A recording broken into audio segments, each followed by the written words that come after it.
Hello, I'm Ashim Kumar and this is Ukraine Brief. Today marks day 1441 since Russia launched its full-scale invasion of Ukraine. Here's the latest news of the day.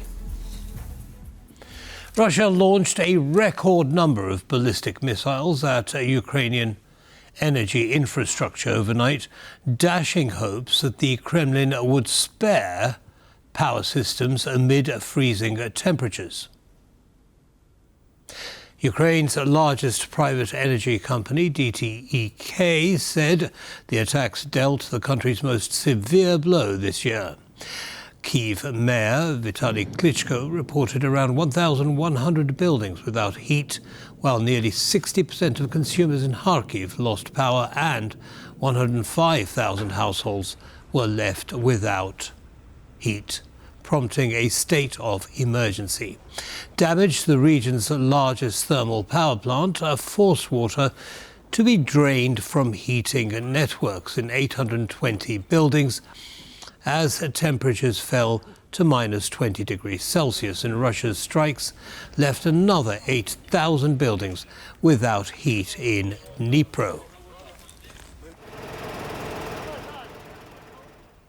NATO Secretary-General Mark Rutte arrived in Kyiv today to meet President Zelensky and address Ukraine's parliament.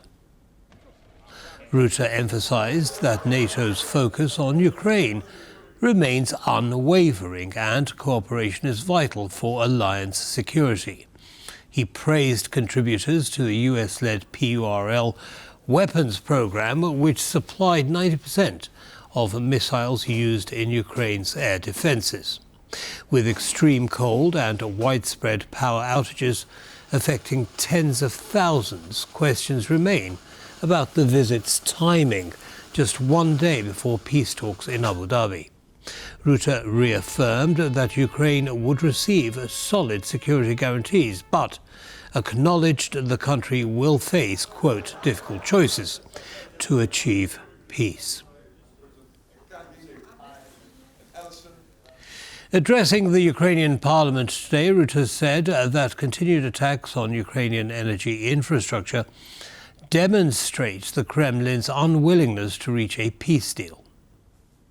Direct talks are now underway, and this is important progress. But Russia attacks, like those last night, do not signal seriousness about peace. We know Russia is paying a heavy price for this war, with over 1 million casualties to date and rising. Yet, despite Putin's willingness to sacrifice countless of his own people, he is not winning. Any gains on the battlefield are grindingly slow. The second round of trilateral peace talks kicks off in Abu Dhabi tomorrow, with President Zelensky saying the agenda must shift following Russia's overnight attacks on Ukraine's energy infrastructure. The talks will revisit unresolved issues from late January, including control of the Donbas region and the Zaporizhzhia nuclear power plant, where Kyiv refuses Russian demands for territory. Ukraine's delegation will be led by Rustem Umerov, Zelensky's chief negotiator and head of the National Security and Defense Council, while Russia's team remains unchanged, headed by military intelligence chief Igor Kostikov, US envoys Steve Witkoff and Jared Kushner are also traveling to Abu Dhabi to represent Washington in the negotiations.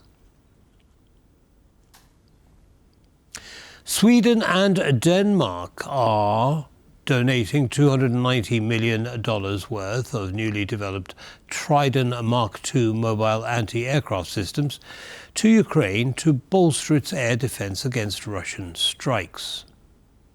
Sweden and Denmark jointly are strengthening the Ukrainian air defense capabilities with the Trident system. It's an investment of about 2.6 billion Swedish krona. We're very grateful that Denmark is providing almost 500 million into this endeavor.